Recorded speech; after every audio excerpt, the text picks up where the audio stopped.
On Sunday afternoon, officers responded to a call of a man with a gun. A suspect was spotted, and officers attempted to interview the individual, who quickly fled. As this person was running away, a gun held by this person was pointed at our police officers, who gave chase, and this person fired shots at our officers.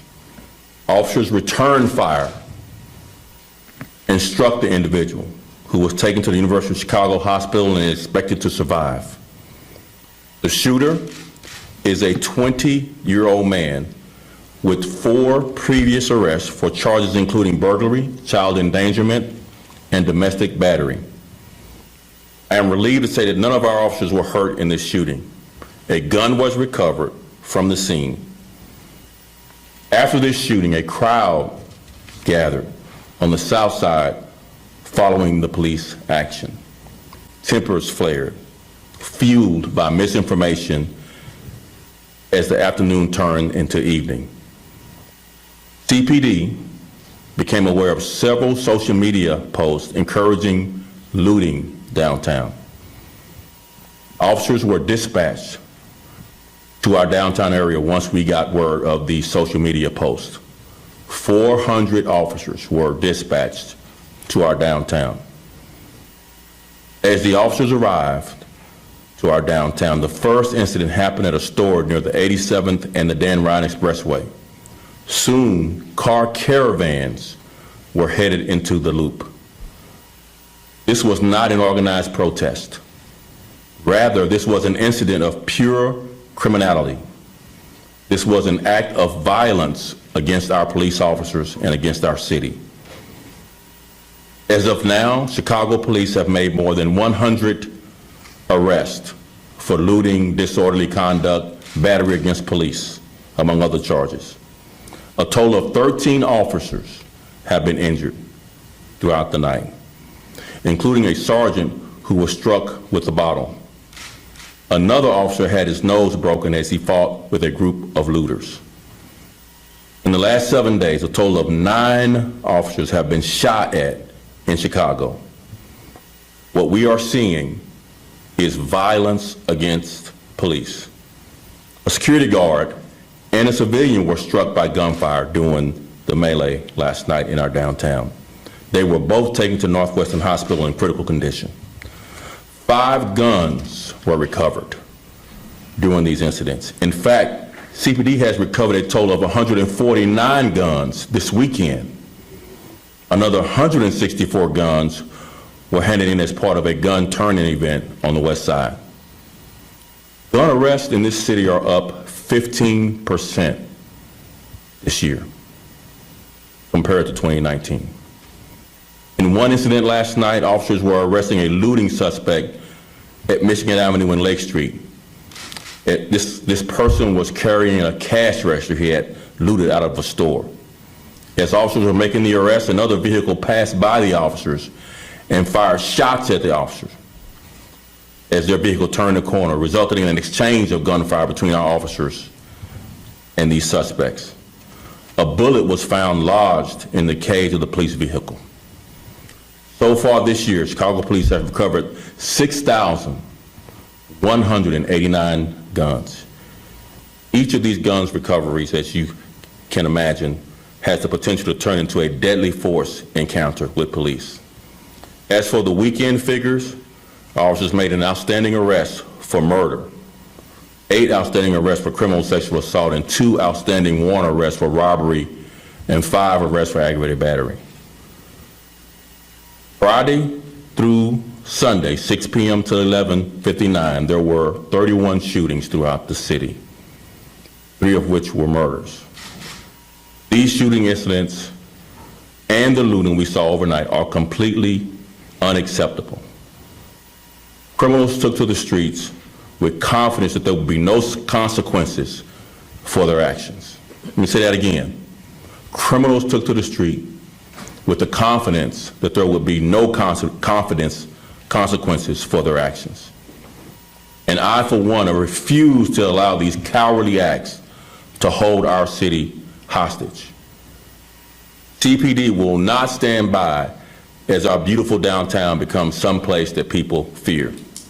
I have instructed our detective units to create a special team of investigators to look at the hours of pod camera footage from last night. We have high-definition video of suspects and vehicles. If others have security video, would you please forward them to cpdtip.com. I pledge to pursue these offenders to the fullest extent of the law. A heavy police presence will continue throughout the downtown area today and until further notice. Officers will return to working 12-hour shifts, and all days off have been canceled until further notice. We are also working with other city agencies, including Streets and Sanitations, the CTA, the Department of Transportation, and the State Police, and other agencies, in a multi-layered plan which will be based on lessons we've learned from earlier this summer. Downtown access will be restricted from 8 p.m. to 6 a.m. The department also has its eyes in the neighborhoods to ensure that looting does not spread based on our lessons learned. Officers will be deployed in a large measure to our neighborhoods to protect the neighborhoods. This is a beautiful city, and Chicago police officers will not allow this selfish criminal act to destroy what generations of hard work have built. I would now like to call the mayor, Mayor Lightfoot, to the podium. Mayor.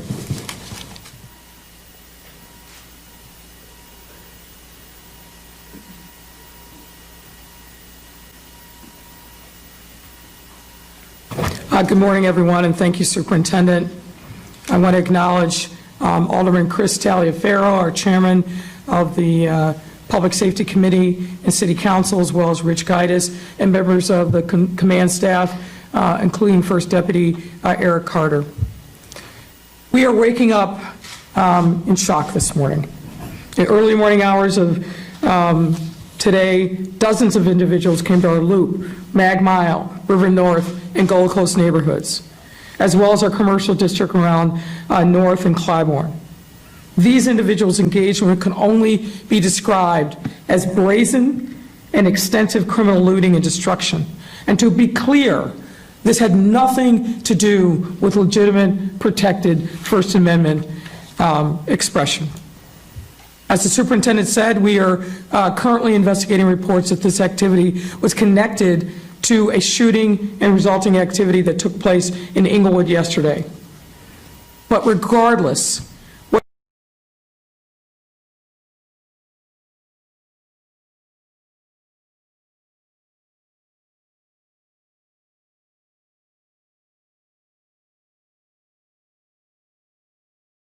First Amendment protected speech.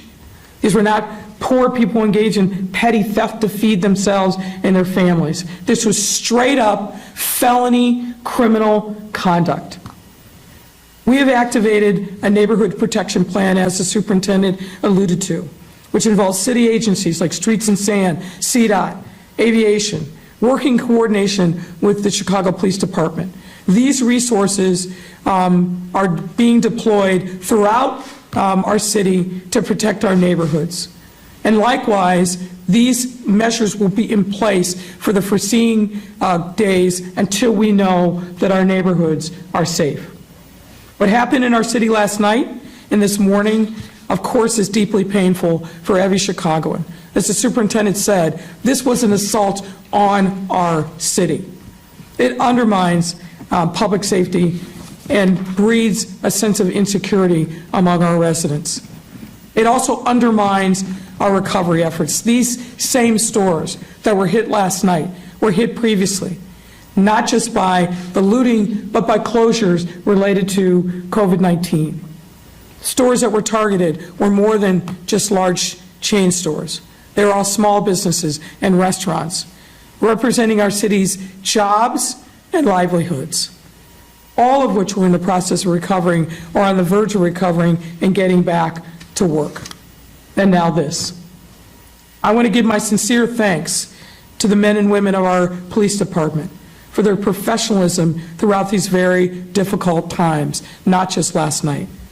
To our residents, I want you to make sure that we are doing everything that we can to secure your homes and stores and to allow you to return to your daily activities safely and securely. And to our businesses, we will continue our efforts working with you and redoubling our efforts to support you in your efforts to reopen and recover. And to those who engage in this criminal behavior, let's be clear. We are coming for you. We are already at work in finding you, and we intend to hold you accountable for your actions. I don't care. I do not care whatever justification was given for this. There is no justification for criminal behavior ever. You have no right to take and destroy the property of others. Our residents deserve to be safe. Our businesses deserve to understand and enjoy safety and security of their property and in their employees. And our police officers deserve to be able to do their job without having to worry about shots being fired, projectiles being thrown, and being maced. This is not anywhere near acceptable. And I call upon our state's attorney and our courts to make sure that these individuals who are arrested and those to come are held accountable. Put your best people on this. We have made the case. We have the video. We have the officer testimony. These people need to be held accountable and not cycled through the system. And judges that are holding these cases, you need to step up and be responsible. We can't continue to allow this to happen. And as the superintendent said, for people to believe that there is no accountability through our criminal justice system. No one wants to hold people in jail because they are poor. But people who engage in this kind of criminal activity, they need to be held accountable. And we can't do it alone. We need the prosecution and we need the courts to step up and do their part as well. And that is certainly my hope and my expectation. The gains that we have been able to make as a city through all these challenges, the pandemic, the righteous uprising in the wake of the murder of George Floyd, the other things that we have done to demonstrate that Chicago is back and resilient. We've been able to do this because we stood together, shoulder to shoulder, neighborhood to neighborhood, neighbor to neighbor. And we can't abandon that which has served us well over this most difficult time. But part of that means that we have to also step up in a time of challenge like this one and give no shelter to the criminals. You've heard me say this before. The people who are the shooters, as well as the people who are the looters. People in neighborhoods know who these folks are. This is your time to step up and demonstrate your allegiance and your loyalty to this city and report these people who are engaged in criminal activity. We cannot do this without you, and we need every single person with knowledge or information to step up. You can do that anonymously by calling the tip line. But we need people to step up. We are not going to let our city be taken over by criminals and vigilantes, no matter who they are, what they're doing. This is a time for us all to step up, and we will do just that. At this time, I'd invite Alderman Taliaferro to say a few words, and then we'll be joined by Director Gaidas from OEMC. Alderman. Thank you, Mayor.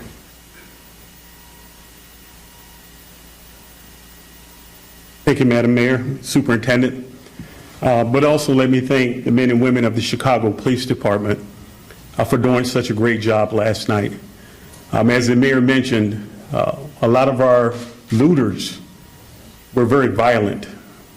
There's reports of those being shot and those being injured as a result of the lawless actions last night. But Chicago still is a world-class city. We stand on a foundation of great builders and we will continue to build this city. Chicago is and will always be a world-class city. We are still faced with social and racial injustices and inequalities in this city, but we are facing those head-on. We will continue to build on this city, but let me be very clear. Those that acted last night and in the early mornings were not acting on a basis of social or racial inequalities or injustices that we face not only in this city but throughout this country. They were acting on mere opportunity, and that's opportunity of gain. But despite that, we're still going to bring you a city that we could all be very proud of. I echo everything that our mayor and our superintendent have said. Those that are responsible need to be held accountable for their actions, and there will be accountability. We saw you, and we will come after you, because we cannot tolerate lawlessness in the city of Chicago as we continue to build. Thank you, Mayor. Thank you, Superintendent. Thank you, Mayor. Thank you, Alderman. Chicago is a world-class city, and we're going to make sure that it stays that way. Yesterday, we had a significant amount of resources that were already deployed throughout the city. Overnight, we brought in many more departments to OEMC. That's going to take place today. We're going to be coordinating for the rest of the day today, mobilizing infrastructure equipment throughout the city and wherever it's needed. I was also out there last night, good part of the early morning till later in the morning, and witnessed a lot of hardworking Chicago policemen working hard, doing the best they can to defend against what happened last night. So, Mayor, hand it back over to you.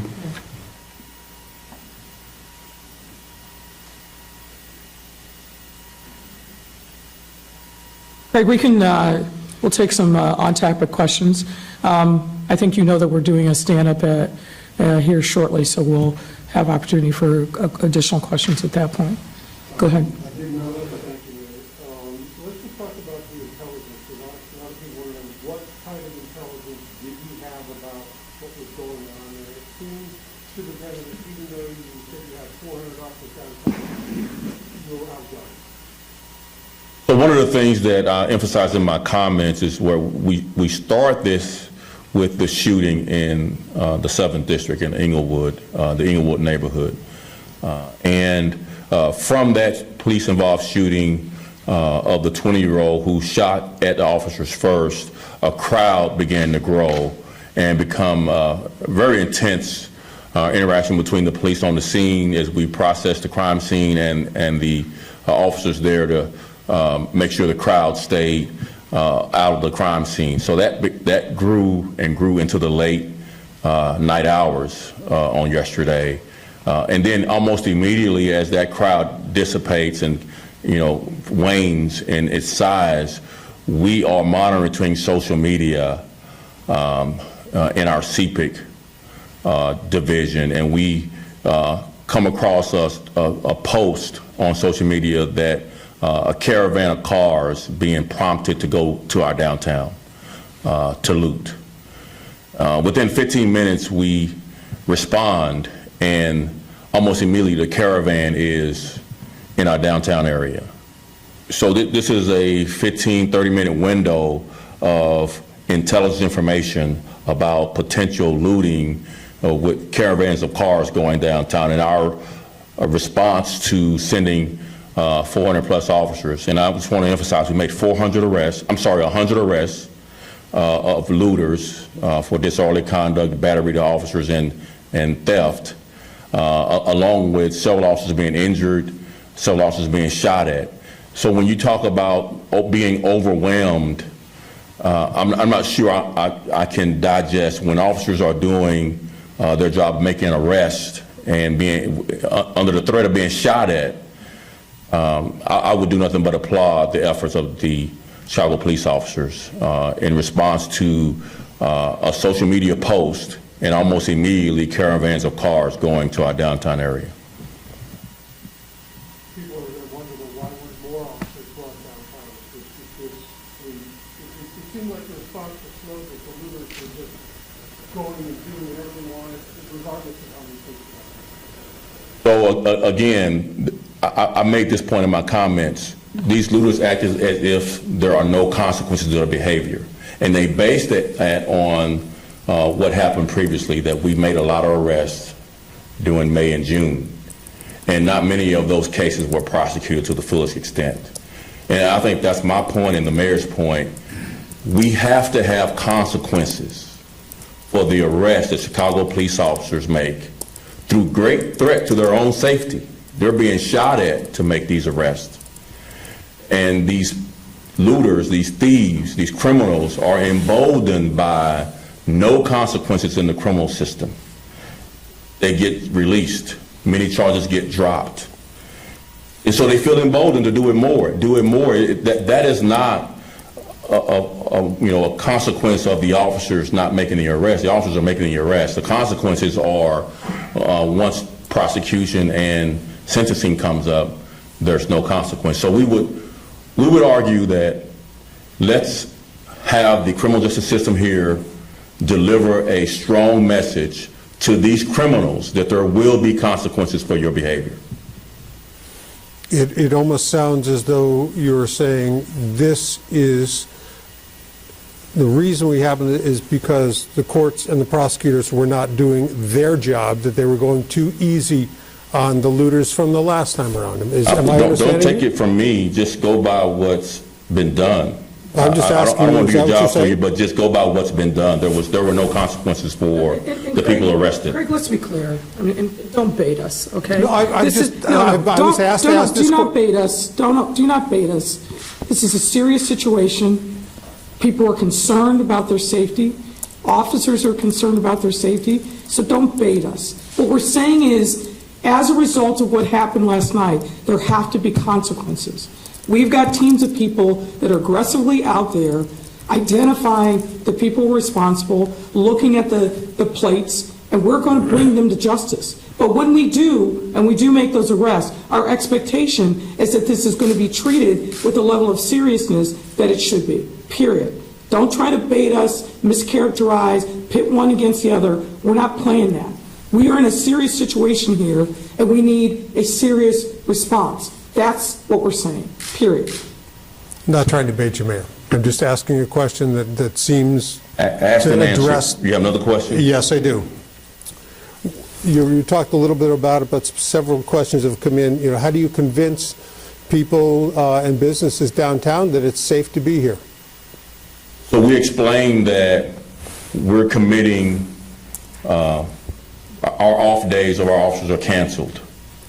Our officers are committing to working 12-hour shifts to not only protect the downtown, which is important, but just as important are our neighborhoods, so we can have enough resources to obviously anticipate what happened before. Once we take care of downtown, then the looters before, back in May and June, went to the neighborhood retail areas to commit looting. So we're anticipating all that and committing enough resources to our downtown and to our neighborhood areas to protect both, because both are important. Is there intelligence to suggest that the neighborhoods are being targeted or will be targeted?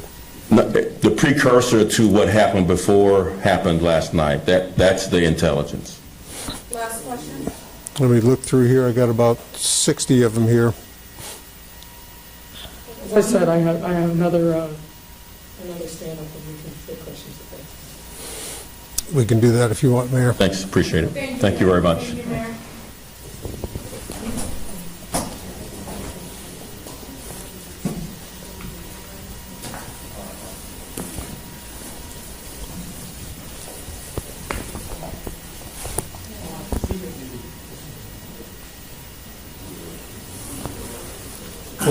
What's this other availability? Is there another availability somewhere? I got to figure out what they're talking about.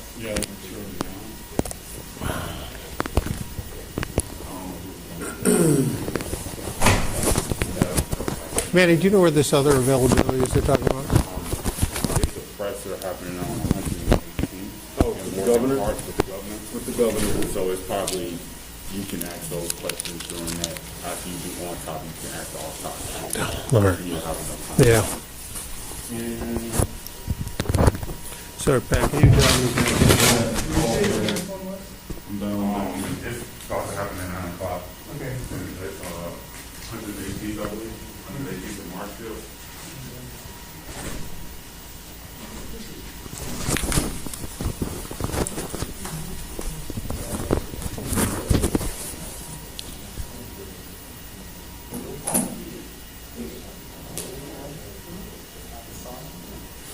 I'm sorry, Pat, I'm getting 2 phone calls at once. Call me one more time. I'm sorry.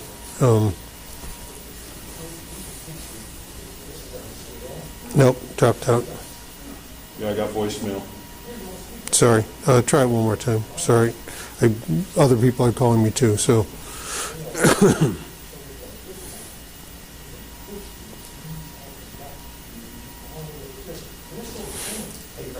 Yes. It looks like the mayor's, around 9:10 is going to be at the Blue Cross and Blue Shield